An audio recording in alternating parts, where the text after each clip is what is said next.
મિત્રો એક ફેમિલી નો મને ફોન આવ્યો છે ને આખું પરિવાર રડતો રડતો કે અમે કેટલા દિવસ ત્યાં ભૂખ્યા છીએ, હવે એને જે જોતું હોય ને ત્યાં હું લઈ દઉં. મેં એક વિડીયો બનાવ્યો હતો અને મેં કીધું હતું કે ભાઈ કોઈ પણ ગરીબ માણસ જરૂરિયાતમંદ હોય હું એની પાસે જ અત્યારે ગાડી લઈને જાઉં છું. વિડીયો કન્ટિન્યુ બન્યા રહેજો, હું તમને પરિવાર સાથે પણ મળાવીશ. હવે એવું બન્યું છે કે પરિવારમાં એક વ્યક્તિ દારૂ પીવે છે, હું એનું નામ પણ નહીં આપું ને એનું મોઢું પણ ઓછું બતાવે. આખી ફેમિલીને હમણાં હું ગાડીમાં બેસાડી અને એનું અનાજ કરિયાણાની કીટ અને રોકડા પૈસા જોઈએ તો એ પણ આપીશ. સાથે સાથે આ વિડીયો બનાવવાનો મિનિંગ એ છે કે મારા જેવા બીજા પણ યુટ્યુબર ઇન્ફ્લુએન્સર છે એ પણ માણસની દયાથી સેવાનો લાભ લે. મને તો માતાજીએ મોકો આપ્યો છે અને કારણ કે તમે મારા વિડીયો જોવો છો ત્યાંથી હું સેલિબ્રિટી બન્યો, બાકી મારી કઈ ઓકાત નથી. અને ખાસ તમારી દુઆથી હું કેવડો મોટો સેલિબ્રિટી બની ગયો એ મને જ ખબર છે. બાકી માણસ તો ખાલી મારો વિચાર કરી શકે. જ્યાં માણસના વિચાર પૂરા થાય ત્યાં મને પુગાડ્યો, તો એ માણસને મારો સપોર્ટ કરવાનો અધિકાર છે.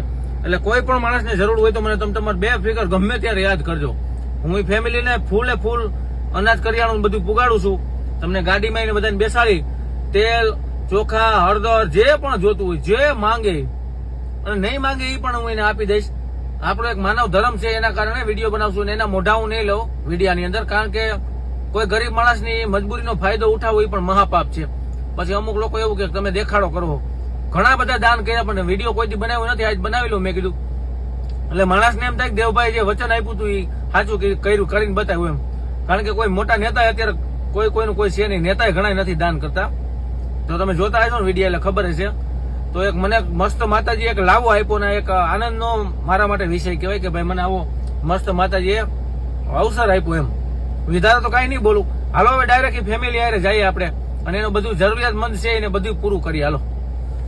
તો મિત્રો મેં જે આપણે કીધું હતું કે ભાઈ કોઈ પણ જરૂરિયાતમંદ માણસ હોય તો એને આપણે આપશું કીટ રાહતની, તો અત્યારે આપી છે. આખી ફેમિલી છે, જોકે હું કોઈનું મોઢું નહીં બતાવું એમાં, અને કારણ કે કોઈ ગરીબ માણસની મજબૂરી ઉપાડવી આપણે નહીં પડે. જો આ પાછળની થેલી આખી ભરી છે.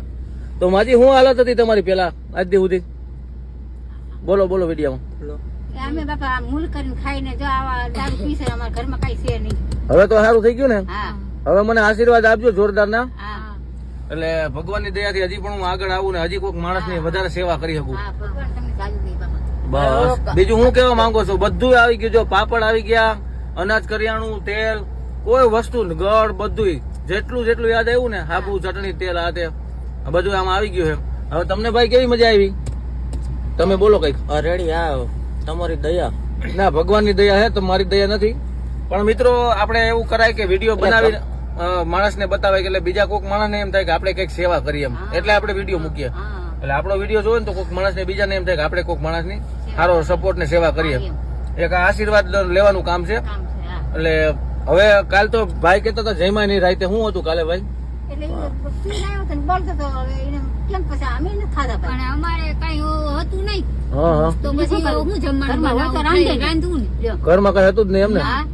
બરાબર. તો મિત્રો આ ઠેલી અત્યારે છોડવી નથી. આખી ઠેલીમાં બધું ટૂંકમાં બધું કરિયાણાની કીટ આવી ગઈ છે, તેલ થી માંડીને બધું. તો આપણે આ પરિવાર સુધી પહોંચી ગયા ને. હવે કોઈ પણ પરિવાર હોય તો મને હજી પણ જાણ કરજો, આપણે એની સેવા કરવા માટે યથાવત છીએ. પણ આ બાજુના હોય તો ઘણા લોકો સુરત થી મેસેજ કરે. તો સુરતમાં તો એવું થાય કે 8,000 10,000 નું તો ગાડીમાં ડીઝલ બગડી જાય ને 2 દિવસ મારે કઈ કામ ન કરી શકું. રાજકોટ જિલ્લો, જુનાગઢ, પોરબંદર, ઉપલેટા, ધોરાજી ને આ બાજુના હોય કોઈ જામનગર જિલ્લાના તો મને જણાવજો. ત્યાં અમે જાશું ગાડી લઈને, અમારા તરફથી બધું જ આપશું એને. ભગવાને એક સારો અમને મોકો આપ્યો છે તો આપશું. તો હવે ભાઈ તમે પીતા હોય તો બંધ કરી દેવો ને દારૂ? હા બંધ હવે. બરાબર. તમારું એકનું મોઢું મેં વિડીયોમાં નથી લીધું કારણ કે આપણે ના લેવાય સામાજિક રીતે એમ. બરાબર. તો મિત્રો વિડીયોને શેર કરી દેજો વધુ લોકો સુધી અને આવી રીતે સાથ સહકાર આપતા રહેજો મને પણ. અને બસ માતાજી આશીર્વાદ હારા આપજો અમને. બસ અમારે બીજું કઈ નથી જોતું. ભગવાન જાજુ દે, હજી આના ડબલ દે. તમારા આશીર્વાદ થી હું આગળ આવ્યો છું. એના વગર તો મારું હું ગમે એવી મહેનત કરું મારું કઈ થાય નહીં. એટલે આશીર્વાદ જ છે બધાના. તો બસ મિત્રો આજ માટે એટલું જ. મળશું નવા વિડીયો સાથે. ત્યાં સુધી બધાને જય માતાજી.